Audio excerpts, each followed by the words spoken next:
សង្វេគខ្លាំងណាស់យុវជនម្នាក់ដើរចូលព្រៃរកសត្វវង្វេងមួយខែពេលរកឃើញនៅសល់តែយុវជនម្នាក់ដើរចូលព្រៃរកសត្វលោកតែគាត់វង្វេងនៅក្នុងព្រៃបាត់ខ្លួនមួយខែពេលរកឃើញនៅសល់តែគ្រោងឆ្អឹងតែប៉ុណ្ណោះហេតុការណ៍កើតឡើងនៅភូមិផាវស្រុកតាវែងខេត្តរតនគិរីខណៈប្រជាពលរដ្ឋជនជាតិភាគតិចបានប្រទះឃើញកាលពីថ្ងៃទី25ខែកក្កដាឆ្នាំ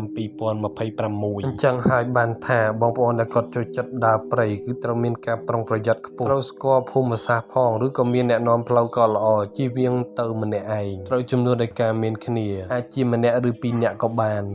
ប្រកាសណាស់អ្នកខ្លះគឺគាត់ពឹងតែទូរស័ព្ទតែពេលខ្លះគួរយល់ថានៅតំបន់ភ្នំឬក្នុងព្រៃក៏អាចគ្មានសេវាឬដាច់សេវាផងដែរជាក់ស្ដែងដោយករណីបងប្រុសខាងលើគឺថាដើម្បីតែជីវភាពដើម្បីតែអាហារ3ពេលបងប្រុសបានខិតខំតស៊ូដើរចូលព្រៃរកសត្វលោកមិនដឹងថាគាត់វង្វេងឬមានបញ្ហាអ្វីកើតឡើងនៅក្នុងព្រៃនឹងនោះទេបានធ្វើឲ្យគាត់បាត់ខ្លួនរយៈពេល1ខែស្រាប់តែរកឃើញវិញតែចុងក្រោយនៅសល់តែគ្រោងឆ្អឹងប៉ុណ្ណោះចំពោះហេតុការណ៍នេះផងដែរបានកើតឡើងនៅខេត្តរតនគិរីនិងគ្រោងឆ្អឹងខាងលើបានប្រទះឃើញជនជាតិភាគតិចនៅថ្ងៃទី25ខែកក្កដាឆ្នាំ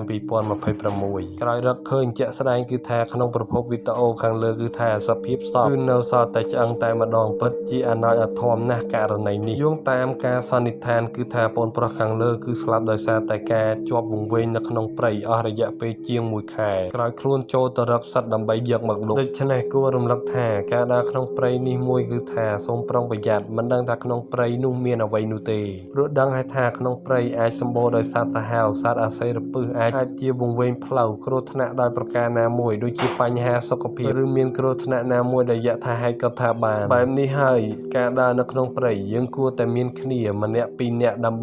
បីបានជាគ្នាជៀសវាងនឹងការវង្វេងឬការមានបញ្ហាអ្វីមួយដែលយថាហេតុដោយមិនបានព្រៀងទុកមុនគួរផ្សំការដើរព្រៃនេះក៏ត្រូវមានជំនាញក្នុងការដើរស្គាល់ទីតាំងភូមិសាស្ត្រដឹងពីផ្លូវចេញចូលនៅក្នុងព្រៃនិងស្គាល់អ្នកដែលរស់នៅឬក៏អ្នកដែលថ្នាក់នៅក្នុងតំបន់ព្រៃនោះដែលអាចបានជាគ្នាក្នុងការនាំផ្លូវឬក៏ជៀសវាងនឹងការវង្វេង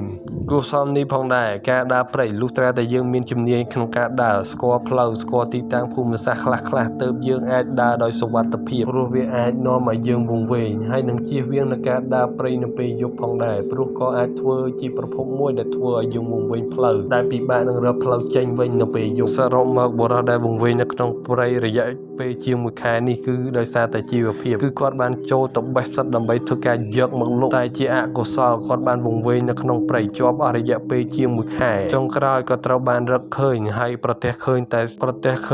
គ្រោងឆ្អឹងតែប៉ុណ្ណោះ